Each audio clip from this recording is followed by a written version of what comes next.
सभी भाइयों को प्रदीप सुदगण की ओर से राम राम, सत श्री अकाल जी। तो आज का वीडियो भाई एक स्पेशल वीडियो है। लगातार जो अपने चैनल पे जी सेल परचेज की वीडियो आती हैं, लेकिन आज की जो वीडियो है इसमें आपको बहुत महत्वपूर्ण जानकारी मिलेगी जी पशुपालन से जुड़ी।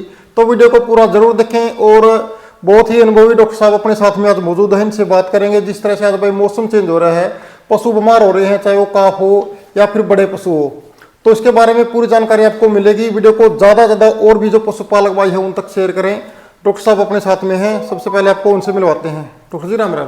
राम राम जी। सभी किसान भाई, पशुपालक किसान भाइयों को मेरी राम राम।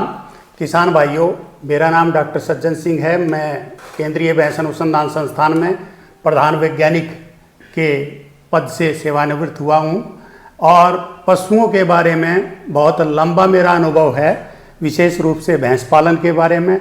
तो आज के दिन हम जिस विषय पर बात करेंगे वो विषय है परिवर्तनशील मौसम, और इस परिवर्तनशील मौसम के अंदर हम अपने पशुओं की देखभाल कैसे करें उसके बारे में आपसे बातचीत करेंगे। जी डॉक्टर साहब, सबसे पहले बड़ी समस्या क्या है? जो मौसम चेंज हुआ अभी एकदम से, तो जो मिल्किंग वाले पशु हैं एकदम से जो उनकी प्रोडक्शन है वो घट गई, जिसके बारे में किस तरह से देख रेख करें जो मिल्किंग वाले पशु हैं, उसके बारे में थोड़ा किसान भाइयों को बताएंगे। किसान भाइयों, जैसा कि आप सबको पता है, हिंदुस्तान पूरी दुनिया के अंदर दूध उत्पादन में नंबर 1 देश है। 240 मिलियन टन के लगभग हमारा देश दूध उत्पादन करता है और इस दूध उत्पादन की वजह से ही हमारे पशुओं की भी पहचान है।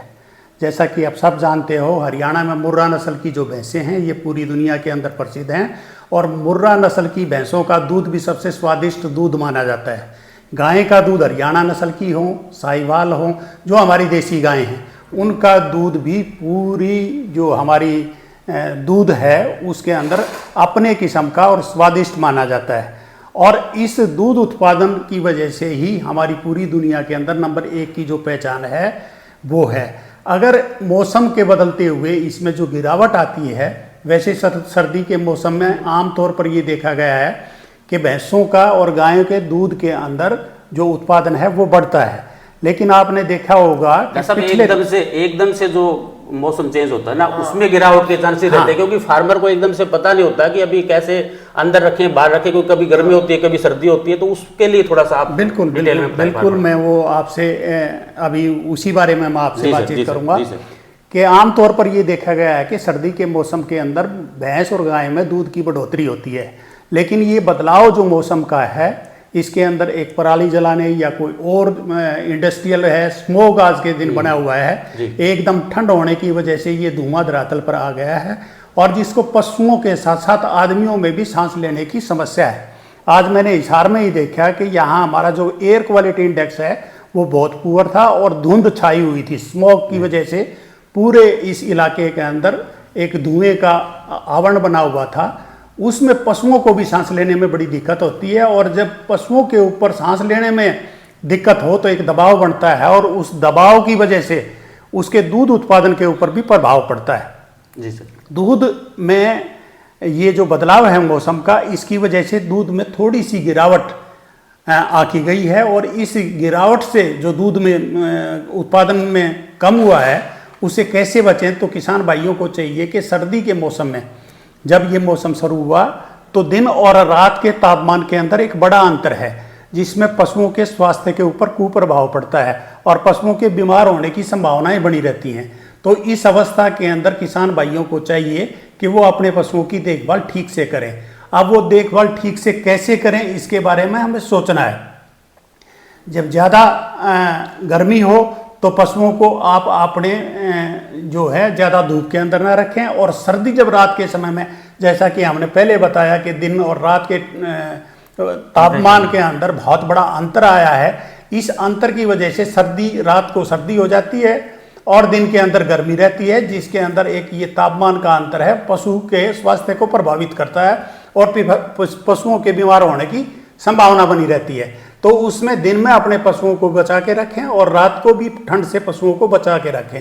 और बहुत बारी पशु जो है ना अपना खाना भी छोड़ देते हैं। कई बार बीमार अवस्था के अंदर पशुओं के जो खान पान है उसके अंदर भी हमने बदलाव देखे हैं, और वो बदलाव ये है कि कई बार पशु बीमार होने की अवस्था में खाना पीना छोड़ देता है। उस अवस्था के अंदर खाने पीने में डॉक्टर साहब क्या स्पेशल कुछ उनको दिया जाए, या जो डाइट में कुछ चेंज किया जाए? बिल्कुल बिल्कुल, आपने सही सवाल किया कि पशुओं के खाने पीने के अंदर कई बार जब पशु जुगाली नहीं करता तो पशुओं को जुगाली करने के लिए हमें कोशिश ये करनी चाहिए कि अपने पशुओं को हम संतुलित आहार दें।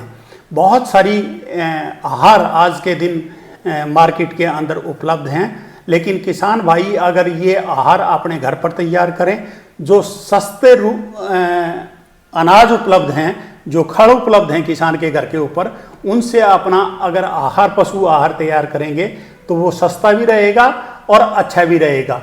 बहुत सारी कंपनियां हैं, बहुत सारे प्रोडक्ट हैं जो मार्केट के अंदर किसानों को भ्रमित भी करते हैं। कई ऐसी संस्थाएं हैं जो पशु आहार के नाम पर अनाप शनाप चीज़ें मिलाकर पशुओं के लिए स्वास्थ्य के साथ खिलवाड़ भी करते हैं। स्वास्थ्य के साथ खिलवाड़ करते हैं।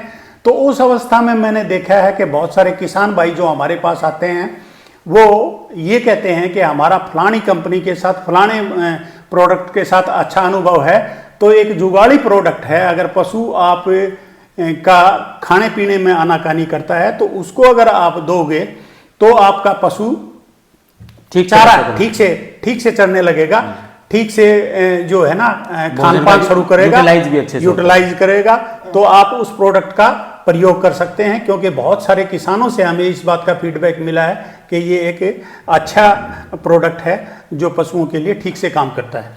और डॉक्टर साहब, जैसे आपने इसके बारे में पूरा बताया है, जुगाड़ी प्रोडक्ट जो आप बता रहे हो, तो जैसे दूध वाला जो पशु है तो उसके लिए तो मान लो पूरा सीधा सिस्टम जुड़ा हुआ है इनका दोनों पशुओं का, मान लो जुगाड़ी से ही पूरा दूध बढ़ेगा, मान लो बिल्कुल अगर हाजमा में काम करेगा जो साथ बिल्कुल अगर पशुओं का हाजमा ठीक होगा, जब तक हाजमा ठीक नहीं होगा, क्योंकि जो पशु खा रहा है उसी को दूध में बदलता है। जब दूध में उसको ही बदलता है जो चीज खा पी रहा है, और जो दूध की बनावट है उसका सीधा खान पान से संबंध है। अगर आप खान पान ठीक रखोगे, पशु जुगाड़ी ठीक करेगा, पशु का पाचन ठीक होगा, पशु का पाचन तंत्र स्वस्थ रहेगा, तो निश्चित रूप से जो दूध का उत्पादन है वो भी पशुओं के अंदर बढ़ेगा और पशु जो है वो स्वस्थ रहेगा। और पशु के स्वास्थ्य की देखभाल करना ही पशुपालक के लिए सबसे बड़ी कई बार ऐसे चुनौती है आज के दिन। काफ़ी बार ऐसे फार्मर की दिक्कत शिकायत आती है डॉक्टर साहब कि हम खाने को पशु के बहुत अच्छा देते हैं, जैसे बिनोड़ा देते हैं, फीड बहुत अच्छा देते हैं, लेकिन उसके बाद भी अच्छा दूध नहीं बना पा रहा। तो उसमें हमने देखा कि प्रॉब्लम उसकी क्या होती है कि पशु का गोबर जो है वो दस्त के टाइप में रहता है, यानी कि उसको हाजमे की कोई प्रॉब्लम होती है। हाँ, तो उस तरह के प्रॉब्लम में भी क्या ये पाउडर यूजफुल रहेगा? हाँ बिल्कुल, ये चीज़ें बहुत फ़ायदे की हैं और इनको आजकल आपने देखा होगा कि आयुर्वेदा के अंदर हमारे देश के अंदर बहुत बड़ी प्रगति हुई है, और आयुर्वेद की जितनी भी दवाइयाँ हैं वो बहुत प्रभावी हैं इस तरह के इलाज के लिए। तो किसान भाइयों को चाहिए कि उनका उपयोग ज़्यादा से ज़्यादा करके अपने पशुओं के ऊपर जो केमिकल्स का, आपने देखा होगा कि आजकल केमिकल फर्टिलाइजर्स बहुत यूज हो रहे हैं, जिससे धरती की उर्वरा शक्ति के अंदर भी प्रभाव पड़ता है और धरती के अंदर जो मिनरल्स हैं उनकी भी बड़ी भारी कमी हो जाती है।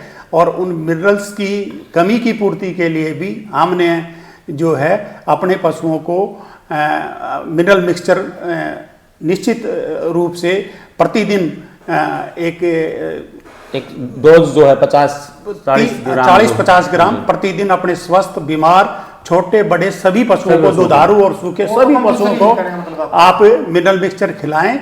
और इसमें भी बहुत सारी कंपनियां मिनरल मिक्सचर के नाम से किसान भाइयों के साथ धोखाधड़ी करती हैं। केवल वही मिनरल मिक्सचर आप अपने पशुओं को दो जिसकी प्रमाणिकता का आपको ज्ञान हो और जिसके ऊपर आपका विश्वास हो। आपने देखा होगा कि आजकल मिनरल मिक्सचर के नाम के ऊपर बहुत बड़ा एक व्यापार इसमें फैला हुआ है, और सोशल मीडिया के ऊपर विशेष रूप से आपने देखा होगा कि बहुत सारे लोग इसका प्रचार करते हैं कि जी ये फलाना मिनरल मिक्सचर, ये फलाना लिक्विड के रूप में, कोई सॉलिड के रूप में, कोई पाउडर के रूप में, ये बहुत सारे उपलब्ध हैं। तो हमारा किसान भाइयों से यही अनुरोध है कि जो जहां आपका विश्वास है उन कंपनियों से उन्हीं के प्रोडक्ट का प्रयोग करें और आप बहकावे में ना आए। किसान भाई अपना जो दूध उत्पादन, जो मिनरल मिक्सचर है, इसके बहुत सारे फायदे हैं। एक तो बढ़ोतरी बहुत अच्छी होती है, समय पर गर्मी के लक्षण दिखाते हैं पशु, दूध उत्पादन में बढ़ोतरी होती है और शरीर क्रिया जितनी भी हैं वो सारी बनी रहती हैं। तो किसान भाई मिनरल मिक्सचर अपने पशुओं को ज़रूर खिलाएं। इसमें मेरा जो अनुभव है वो टीसीएम मिक्स के नाम से जो अपना वेट टीसीएम CIRB का प्रोडक्ट है सर, एक हाँ CIRB हमारा जो केंद्रीय भैंस अनुसंधान संस्थान है, उन्होंने भी टाइटैनिक फार्मा के साथ एक समझौता किया है और हमने जो फार्मूला उनको दिया है उस फार्मूले के तहत ये कंपनी अपना जो मिनरल मिक्सचर तैयार करती है। और वो मिनरल मिक्सचर जो हमने बना के दिया है उसके अंदर सभी वो एलिमेंट्स हैं, सभी तत्व शामिल हैं जो एक पशु की शारीरिक ज़रूरतों को पूरा करते हैं। तो आप उसका भी उपयोग करके अपने पशुओं को इसका लाभ दे सकते हैं। जैसा कि मौसम में बदलाव हो रहा है तो उसमें खान पान का हम कैसे ध्यान रखें, उस बात के ध्यान रखने के लिए हमें अपने पशु का जो हम आमतौर पर जो चारा देते हैं उसमें प्रोटीन की 10% मात्रा को बढ़ा देना है। कंसंट्रेट राशन जो है, कंसंट्रेट राशन में 10% प्रोटीन बढ़ा दें। 10% प्रोटीन बढ़ाने का मतलब जो है ये है कि जो 30 से 35% हम उनको खल डाल रहे हैं उसमें 10 किलो 100 किलो के ऊपर अगर बढ़ा देंगे तो निश्चित रूप से जो पशुओं का स्वास्थ्य है और पशुओं के ऊपर जो मौसम का दबाव बना हुआ है उससे हम अपने पशुओं को बचा सकते हैं। दूसरा एनर्जी सोर्स, कार्बोहाइड्रेट। बेसिकली जैसे प्रोटीन किस चीज से और ज्यादा उनको मिलेगा? और कोई हरा चारा, क्योंकि सर्दी में तो हरा चारा भी स्टार्ट हो जाता है। हरा चारा और सूखे चारे का हमने एक संतुलन बनाना है।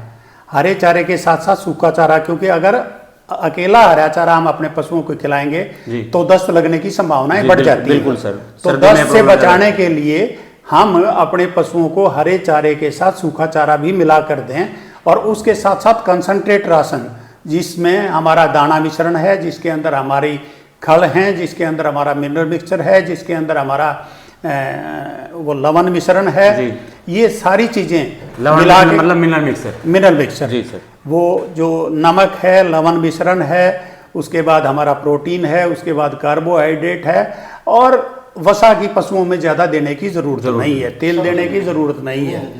तो ये चीज़ें आप अपने पशुओं को देंगे तो निश्चित रूप से आपके पशु का उत्पादन भी बना रहेगा और स्वास्थ्य भी बना रहेगा। धन्यवाद डॉक्टर साहब का बहुत बहुत। आप हमारे साथ जुड़े और पशुपालकों को इतनी अच्छी जानकारी आपने दी, उसके लिए आपका बहुत बहुत धन्यवाद जी। तो सभी साथी इस वीडियो को भाई ज़्यादा से ज़्यादा शेयर करें और आगे भी है डॉक्टर साहब से मिलते रहेंगे और पशुपालन से जुड़ी जो जानकारियाँ हैं वो आप तक पहुँचाते रहेंगे। तो चैनल को सब्सक्राइब कर ले और इस वीडियो को ज़्यादा से ज़्यादा पशुपालक भाइयों तक पहुँचाने का काम करें। सभी को राम राम, जय हिंद, जय भारत।